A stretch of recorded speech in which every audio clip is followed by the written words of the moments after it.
आइए इस नए एक्सप्लेनर में गहराई से उतरते हैं। आज हम वॉरेन बफे के उस सफर पर बात करेंगे जो उनके अरबों डॉलर के साम्राज्य की असली नींव है।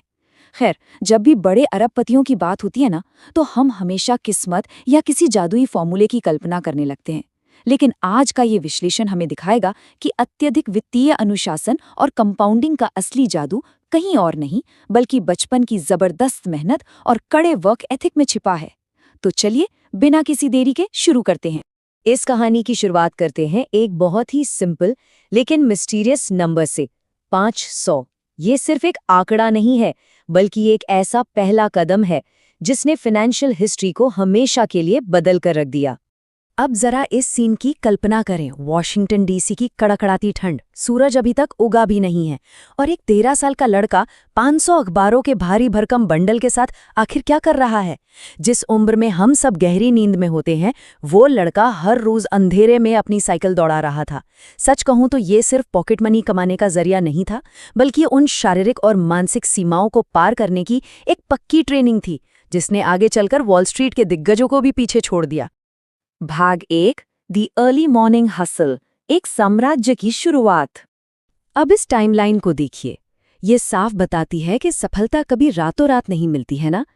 6 साल की उम्र में घर घर जाकर कोका कोला बेचना, 8 साल में पहला पेपर रूट और 11 साल में शेयर बाजार में पहली एंट्री।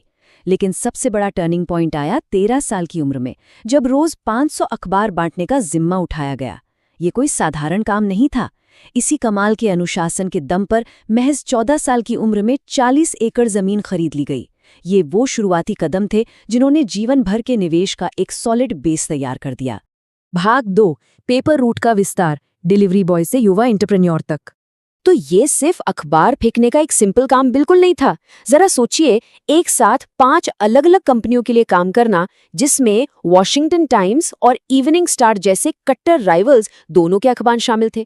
साथ ही मुनाफे वाले मैगजीन सब्सक्रिप्शंस भी बेचना शुरू कर दिया, और निवासियों की पसंद जानने के लिए छोटी छोटी चीजें गिफ्ट करना। मतलब अपनी साइकिल पर बैठे बैठे ही कस्टमर एक्विजिशन और मार्केट डोमिनेंस के वो गुण सीखे जा रहे थे जो आगे चलकर बड़ी कॉर्पोरेट लड़ाइयों में बेहद काम आए। भाग 3, अनुशासन का पहला फल, पूंजी को एक वयस्क की तरह कमाना और मैनेज करना।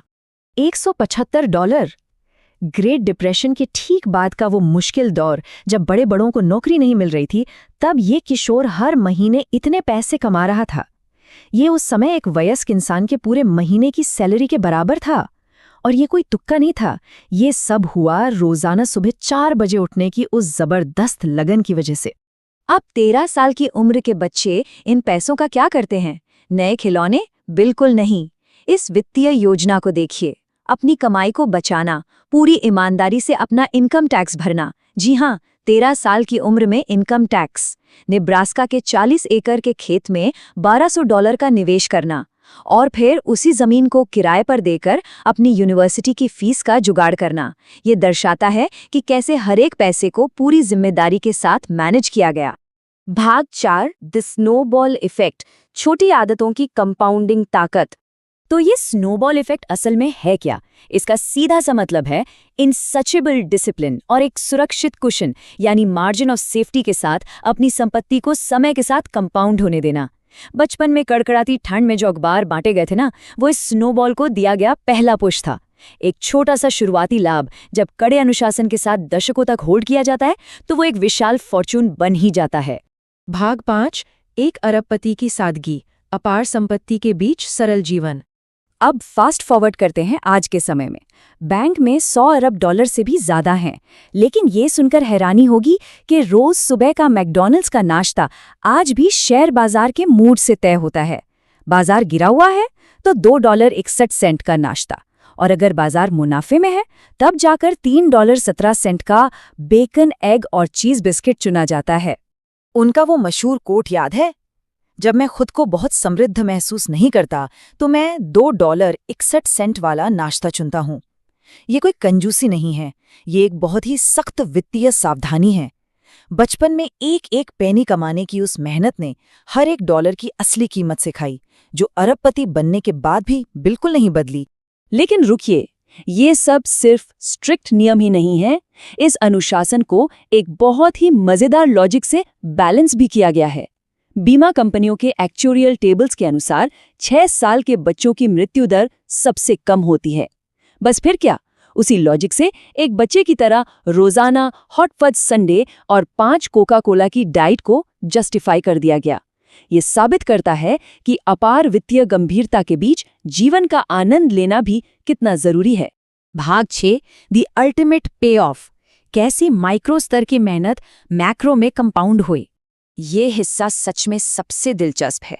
सब कुछ कैसे एक पूर्ण चक्र यानी फुल सर्कल में आ जाता है। जरा इस टेबल को देखिए। जो बच्चा कभी ठंड में वॉशिंगटन पोस्ट बांटता था, वो उसी का प्रमुख शेयरधारक बन गया। जो घर घर जाके कोका कोला बेचता था, आगे चलकर वो उसी कंपनी का बड़ा मालिक बन गया।